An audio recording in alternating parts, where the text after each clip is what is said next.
അവിടെ അവൾ തന്റെ ഭർത്താവിനോട് വഴക്കിടുകയായിരുന്നു. നിങ്ങൾ നമ്മുടെ വീടിന്റെ മേൽക്കൂര പരിശോധിച്ചോ ഇല്ലയോ? എന്തുകൊണ്ടാണ് നമ്മുടെ വീട് കുളമായി മാറിക്കൊണ്ടിരിക്കുന്നത്? നീ എന്തിനാണ് ഇത്ര വിഷമിക്കുന്നത്? വിഷമിക്കാതിരിക്കെ, ഈ മഴ നിന്നാലുടൻ ഞാൻ ഇതൊക്കെ ശരിയാക്കാം. അപ്പോഴാണ് അവരുടെ വാതിലിൽ ഒരു മുട്ടൽ കേട്ടത്.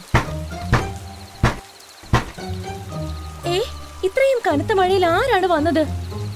പ്രാവ് വാതിൽ തുറന്നപ്പോൾ അവളുടെ സഹോദരിയെയും കുടുംബത്തെയും മുന്നിൽ കണ്ടു. മൈന സഹോദരി, നീയോ? വരൂ, അകത്തേക്ക് വരൂ. അതെ റീന ചേച്ചി. ചേട്ടാ, നിങ്ങളെ ശല്യപ്പെടുത്തുക എന്നത് ഞങ്ങളുടെ ഉദ്ദേശമായിരുന്നില്ല. കാറ്റിൽ നമ്മുടെ വീട് ഒഴുകിപ്പോയി, അതുകൊണ്ടാണ് ഇങ്ങോട്ടേക്ക് വരേണ്ടി വന്നത്. സാരമില്ല എന്റെ സഹോദരി, നിങ്ങൾക്ക് എന്റെ വീട്ടിൽ താമസിക്കാം. പക്ഷേ മേൽക്കൂര അല്പം ചോർന്നൊലിക്കുന്നുണ്ട്. നമ്മൾ അഡ്ജസ്റ്റ് ചെയ്തോളാം. കുറഞ്ഞ പക്ഷം നമ്മുടെ തലയ്ക്ക് മുകളിൽ ഒരു മേൽക്കൂരയെങ്കിലും ഉണ്ടല്ലോ. പെട്ടെന്നൊരു ശക്തമായ കാറ്റ് വീശി വീടിന്റെ മേൽക്കൂര പറന്നുപോയി. എന്റെ ദൈവമേ!